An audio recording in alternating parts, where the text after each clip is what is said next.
Pui pasum par nak cha a kan ramadam tar than lai ti mil ha en kan dilak tha jang na ti ding kan som na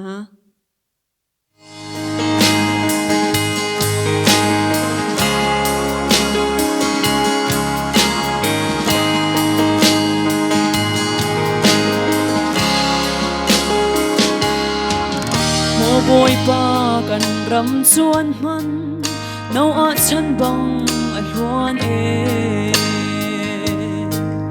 rem nak bia kan chim zong a hot nak ni atam chin chin dot nak bia kan chim chan le then nak long atam chin thiang tharau nang tel lo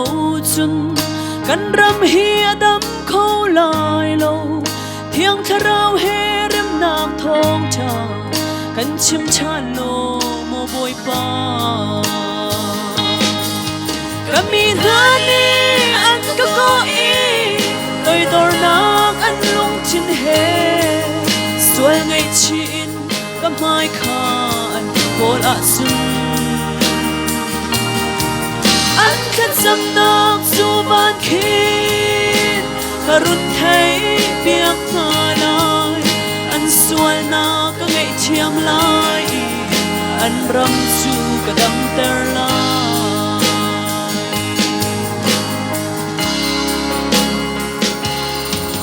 mo boy pa kan ram ni hin dam nak am hu kho nak ma mit khi he tha ka cham lai kan ram hi adam hlan tiang in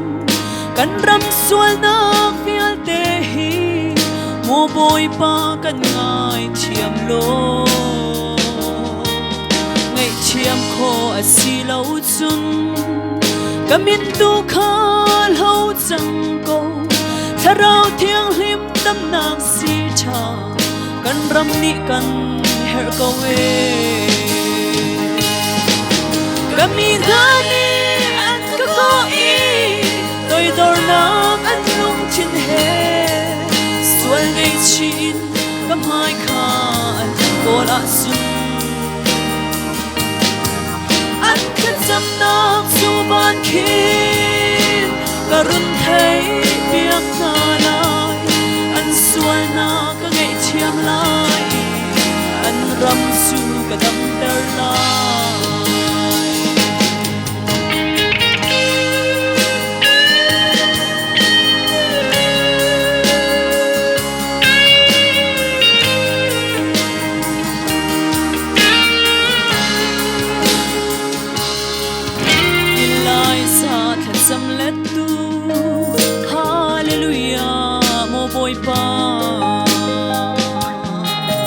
tharau rol mang jam atlung rol jam ti hal it kan kan ram arau char ti chang van tharau ro su chan lo lei chowa kan tum shim lo tharau let ni thu chuana ben chi kos mai bang al chan lo kan ram adam kho nak ma kami dhani an ka ko i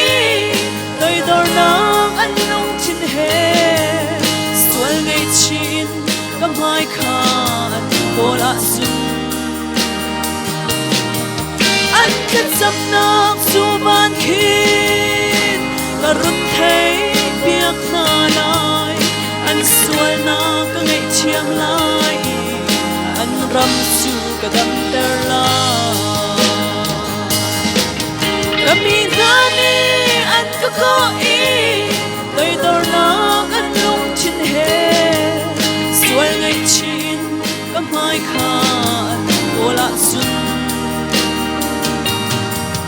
an kan sam nak su ban khin karun thai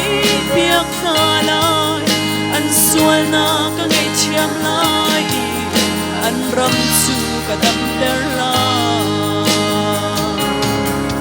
an sual na ka ngai thiam lai an ram su ka dam ter lai balin ka chuang bem bem ko se